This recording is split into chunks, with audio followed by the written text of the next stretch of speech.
बिस्मिल्लाहिर्रहमानिर्रहीम। अस्सलाम वालेकुम नाज़रीन, आप यूट्यूब चैनल देख रहे हैं। मैं इमरान खान हूँ। सबसे पहले जो बोर्ड ऑफ पीस के ऊपर पाकिस्तान तहरीक इंसाफ का रद्द-ए-अमल आया वो मैं आपके सामने रखता हूँ। एक तो बहुत लेट इन्होंने रद्द-ए-अमल दिया, लेकिन फिर भी रद्द-ए-अमल मैं आपको बताता हूँ। पाकिस्तान तहरीक इंसाफ ने हुकूमत के बोर्ड ऑफ पीस में शमूलियत के फ़ैसले की शदीद मज़म्मत करते हुए फ़लस्तीनी अवाम के हक़ खुद इरादियत की मुकम्मल हमायत का अदा किया है। इन्होंने वादे किया कि फ़लस्तीन से मुतअल्लिक़ कोई भी मुसल्लत शुदा मनसूबा कौम हरगिज़ कबूल नहीं करेगी। और ये पाकिस्तान तहरीक इंसाफ का जो इंफॉर्मेशन डिपार्टमेंट है उन्होंने ये बयान जारी किया और उन्होंने कहा कि हुकूमत ने कौम और पार्लिमान को एतमाद में लिए बगैर बोर्ड ऑफ पीस में शमूलियत इख्तियार की है, जो ना सिर्फ गैर ज़िम्मेदाराना है बल्कि इसके संगीन और दूर रस नताइज होंगे। अच्छा, अब ये कह रहे हैं कि इसराइल जो है वो तौसी कर रहा है, वो ज़्यादती कर रहा है, जुल्म कर रहा है, जबकि हुकूमत उसका तज़किरा भी नहीं करती, उसके ऊपर हुकूमत खामोश है और एक बड़ी कमज़ोर पॉलिसी है पाकिस्तान की। फिर पार्लियामेंट के अंदर डिस्कस भी नहीं किया इन्होंने, और फ़लस्तीनियों की शमूलियत के बगैर आप कैसे इसराइल के साथ बैठ सकते हैं, ये सवाल भी उठाया गया। तो पाकिस्तान तहरीक इंसाफ कम से कम इस मामले पे अभी फ़िलहाल खड़ी हुई है। इमरान खान को लेकर एक अरब सहाफ़ी ने एक ट्वीट किया। ये जो अरब सहाफ़ी हैं जिनका नाम है अली अबू नीमा, इन्होंने जो ट्वीट किया, ये एक और जर्नलिस्ट हैं जिनके ट्वीट के ऊपर उन्होंने ट्वीट किया, और ये जर्नलिस्ट ट्वीट करते हैं कि ट्रंप ने एक मुल्क के सदर को अगवा कर लिया और क्यूबा के लोगों को अभी वो भूख से परेशान कर रहा है और ईरान के ऊपर वो एक जंग मुसल्लत करने वाला है। और इसके बावजूद we have a Muslim leader just like Shahbaz Sharif who calls him truly a man of peace. और हमारे पास एक मुसलमान लीडर है शहबाज शरीफ, जो उसे इसके बावजूद मैन ऑफ पीस यानी अमन का पैगंबर उसको कहता है। अब आप ये देखें कि ये जो एक अरब सहाफ़ी हैं वो इसके ऊपर क्या लिखते हैं। वो ये लिखते हैं, और ये बड़े मकबूल जर्नलिस्ट हैं, ये कहते हैं जी, this is why Imran Khan is being slowly murdered in prison.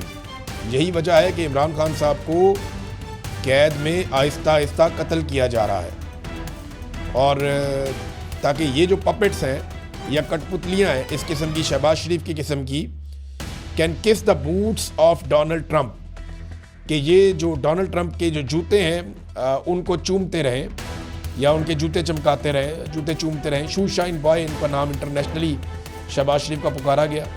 उसके बाद कहते हैं कि ये पाकिस्तान के लिए एक शर्मनाक बात है। ये जनाब पाकिस्तान की सूरत हाल है। अब इमरान खान के ऊपर द डिप्लोमेट ने एक मैगज़ीन, ये है डिप्लोमेट, इसने एक आर्टिकल लिखा है। ये आर्टिकल मैं आपके सामने ज़रूर रखना चाहता हूँ क्योंकि इससे आपको पता चलेगा कि actually international media Imran Khan के बारे में क्या कह रहा है और मामला किस तरफ जा रहा है। सबसे पहले ये 4-5 नुक्ते हैं इस आर्टिकल के अंदर इमरान खान साहब के हवाले से जो मजमून लिखा गया, और ये अमरीकी अशाती इदारा है, वहाँ बहुत मकबूल है, द डिप्लोमेट। और उसने इमरान खान के मुतालिक जो इसका उन्वान है ना मजमून का, वो बड़ा इम्पॉर्टेंट है। उन्होंने कहा जी, डेड और लाइव, कि जिंदा रहे या ना रहे। Imran Khan puts Pakistan journal Munir in a catch 22 situation, कि इमरान खान के साथ कुछ भी हो, वो जिंदा रहे या ना रहे, लेकिन उन्होंने पाकिस्तान के जर्नल आसिम मुनीर को एक कैच 22 सिचुएशन में फंसा दिया। ये कैच 22 क्या है? ये जनाब एक जोसेफ हेलर, एक राइटर थे, उन्होंने एक नावल लिखा था कैच 22 के नाम से 1961 में।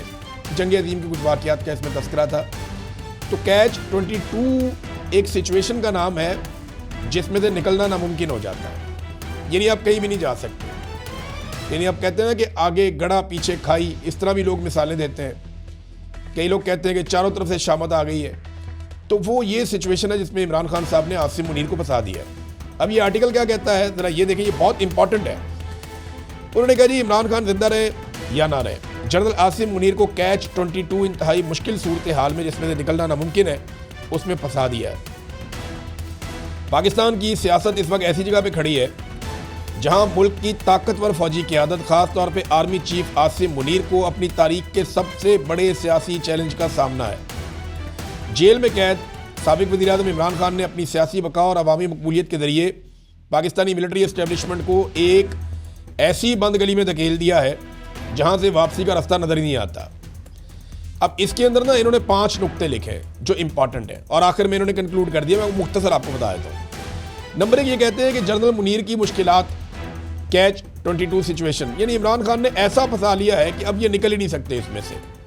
ये कुछ भी कर लें, इमरान खान का बयानिया जो है वो मजबूत है और अवामी ताकत के साथ इमरान खान साहब अगर वापस आ गए तो एस्टेब्लिशमेंट का सियासी असर रसूख ख़त्म कर देंगे और अगर उन्हें जेल के अंदर कुछ हो जाता है, उनकी ज़िंदगी को खतरा लाक होता है, तो इसके नतीजे में भी ये नहीं बचेंगे। नंबर 2, जेल से बढ़ती हुई मकबूलियत। इमरान खान की मकबूलियत तो बढ़ती जा रही है बजाय इसके कम होने के।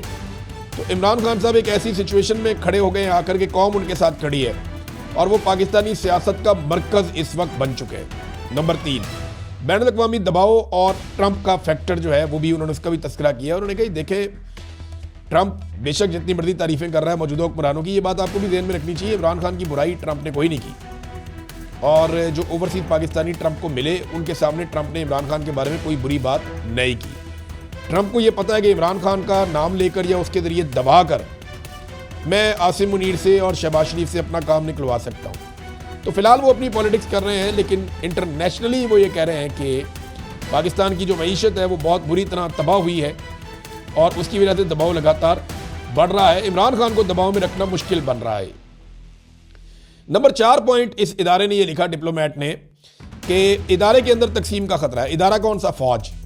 और वो ये कह रहे हैं कि जो फौजी बहुत ऊंचे रैंक्स के ऊपर हैं, जैसे ये ऊपर के जर्नैल होते हैं चंद, उनको छोड़कर उन्होंने निचली सतह के तमाम अफसरान के बारे में लिखा कि उनमें इमरान खान की मकबूलियत बहुत ज़्यादा है और ये मकबूलियत फ़ौजी क़यादत के लिए एक मुसलसल दर्द सर बनी हुई है कि इमरान खान फ़ौजी तो नहीं है लेकिन फ़ौज के अंदर वो बहुत मकबूल है, ये भी उन्होंने लिखा।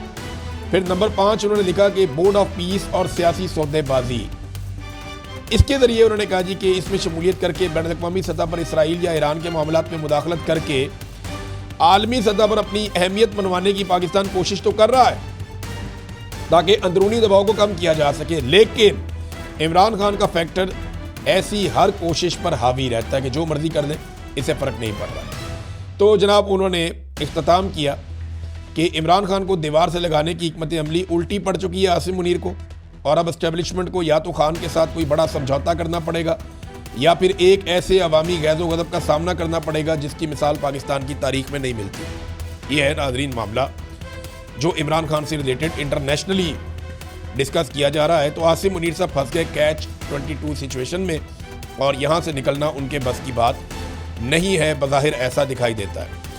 अब नाज़रीन मैं ज़रा पाकिस्तान की इस वक्त ना यहाँ बहुत ज़रूरी है कि आपके साथ तज़किरा किया जाए पाकिस्तान की मईशत का, क्योंकि इस आर्टिकल में भी ये था। मईशत की हालत आप यहाँ से अंदाज़ा कर लें कि ये एक डाटा आया, बिजनेस रिकॉर्डर के अंदर भी ये डाटा छपा है और वो ये बताता है कि पाकिस्तान की इंतहाई ख़तरनाक सूरत हाल है। इन्वेस्टमेंट जो पाकिस्तान के अंदर हो रही है वो एथियोपिया से, युगांडा से, सेनेगल से, मोज़म्बिक से, नमीबिया से, नाइजीरिया से, कोट दी आइवरी से और कॉन्गो जैसे अफ्रीकी ममालिक से भी कम हो गई है जो पाकिस्तान में सरमायाकारी आ रही है। और ये इतनी कम सरमायाकारी है कि सारे रिकॉर्ड टूट गए हैं। जीडीपी के 0.45% से भी कम है और दुनिया का जो मियार है वो 3% है। तो ये जनाब पाकिस्तान की इकॉनमी का बेड़ा गर्क हुआ है। अब तक के लिए इतनी, अपना ख्याल रखिएगा, अपने चैनल का भी। अल्लाह हाफ़िज़।